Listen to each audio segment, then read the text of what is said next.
আমার বয়স ২৪। আমি সহ আমাদের এলাকায় অনেক যুবকের বিয়ের বয়স হওয়ার পরেও পরিবার থেকে বিয়ে দিচ্ছে না। সেই কারণে শয়তানের ওয়াসওয়াসায় পড়ে নানা রকম জেনায় লিপ্ত হচ্ছে। এই বিষয়ে একটু মাসআলা বা হাদিস শোনালে খুশি হতাম। এছাড়া যেহেতু নারীরা ওয়াজ মাহফিলে শামিল থাকবে, নারীদের পর্দায় বিষয়ে কিছু বললে খুশি হতাম। এটা আসলে একটা প্রশ্ন বটে, একটা সাজেশনের আবদারও বটে। এখানে আমার অনেক আব্বাজানরা এসেছেন। উইথ ডিউ রেসপেক্ট আব্বাজান, রাত বাজে ২টা, কথা বলছো। যেহেতু তোমার বয়স ২৪, তোমার ভেতরে যৌবনের একটা চাহিদা থাকবে, এটাই স্বাভাবিক। কোনো যুবক যদি বলে যে ভাই আমার না মেয়ে দেখলে ওরকম ফিলিংস কাজ করে না, বলবো তুই তো হিজড়া বেটা। না, অনেকে আছে বন্ধু মহলে ভাব না টাইম নাই, অথচ ওই ছেলেকে যদি কোনো একটা মেয়ে কল দিয়ে আসসালামু আলাইকুম ভাইয়া, দেখবা ওকে তুমি হারিকেন দেওয়া খুঁজে পাবা না। পুরুষ মানুষ যতই বলুক নারী দেখলে আমার টাইম নাই বেটা, নারী মানুষের প্রতি যার অ্যাট্রাকশন কাজ করে না সেটা পুরুষের কাতারেই পড়ে না। রাত বাজে ২টা, এবার কিন্তু আর হাসিনা সিরিয়াস হয়ে পড়ছে। দেখো, অপশন ২টা। এক হচ্ছে তোমার পাশে তোমার হালাল স্ত্রী আছে, কেউ হাসবেন না, আমি কিন্তু একদম সিরিয়াস হয়ে পড়ছি। এখন আপনার ভেতরে চাহিদা হয়েছে, আপনার যে ন্যাচারালি আল্লাহ তাআলা একটা যৌবিক চাহিদা দিয়েছে, এটা আপনার ভেতরে জাগ্রত হয়েছে। কিন্তু আপনার পাশে আপনার ওয়াইফ আছে, হালাল ওয়াইফ, দেখতেও সুন্দরী, আবার আপনার বউ, খাপে খাপ মঞ্জুর বাপ।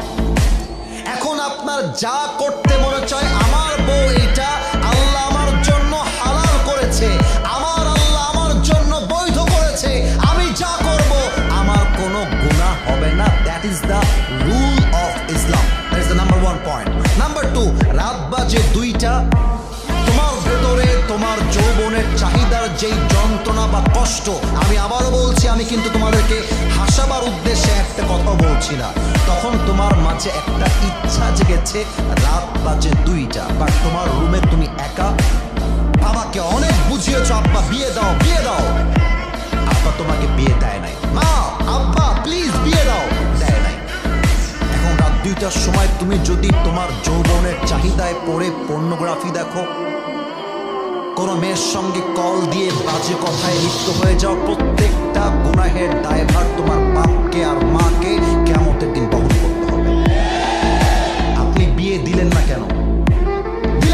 আচ্ছা, এখন আব্বার আমাকে বলবে হুজুর আমার ছেলে তো কাজই করে না, এই বেলা খালি খায় আর ঘুমায়, ওর জীবনে কোনো উদ্দেশ্যই নাই। তাদেরকে বলবো যুবক ভাইরা, নিজের পায়ে দাঁড়িয়ে যদি বিয়ে না করো, মেয়ে মানুষ বড্ড ডেঞ্জারাস, এমন ডেঞ্জারাস যদি মেয়েরা বোঝে তুমি তার জন্য বেটার অপশন নও, অনেক মেয়ে তোমাকে ছাড়তে 2 পয়সা পরোয়া করবে না। আর আজকালকার মেয়েরা কেমন আমি বলে দিই, সব মেয়েকে এক পাল্লায় মাপছি না।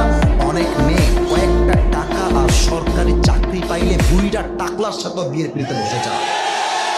অতএব আব্বাজান, আপনি আপনার ছেলেকে নিয়ে কালকে বসবেন বাসায়, যায় তুই বস, তুই এখানে বস, বলবেন তুই কি কোনো ইনকাম করবি আব্বা আমাকে বল।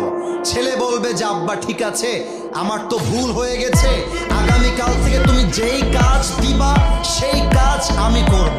আব্বা বলবে এই তো বাবা তুমি লাইনে এসেছো। আচ্ছা শোনো, আমি তোমার জন্মদাতা পিতা, আমি তোমাকে বলছি তোমার ইনকাম যদি লাগে ৮,০০০ টাকা, তোমার ইনকাম মাত্র ৫,০০০ টাকা, বাকি ২-৩ যা লাগে আমি বাপ যতদিন বেঁচে আছি আমি তোমাকে সহযোগিতার হাত বাড়িয়ে দিব। অপর পক্ষে মেয়ের বাপ বলবে জামাই সাহেব আমি জানি আপনি অত বড় টাকাওয়ালা নন, তবে আমি মেয়ের বাবা, আমার কলিজা বড় কলিজা, আপনি আমার মেয়েকে নিয়ে যান, আপনার বাসায় রাখেন, আমার বাসায় থাকবে, ও আমার থাকবে, আমার পড়বে, আমার খাবে, যেমনটা সে আগে ছিল। আপনি যতদিন পর্যন্ত জামাই সাহেব কামাই না করছেন আমি আমার মেয়েকে সামলে নিব। আপনি প্রতিষ্ঠিত হন, আপনি সফল হন, আমি শ্বশুর আপনার অপেক্ষায় থাকবো। মেয়ের বাপ যদি এমন কথা বলে, ছেলের বাপ যদি এমন কথা বলে, 90% যুবক জেলার থেকে বেঁচে যাবে। যুবক ভাইরা আমার, মেয়ের বাপ বলে আমার মেয়েকে বিয়ে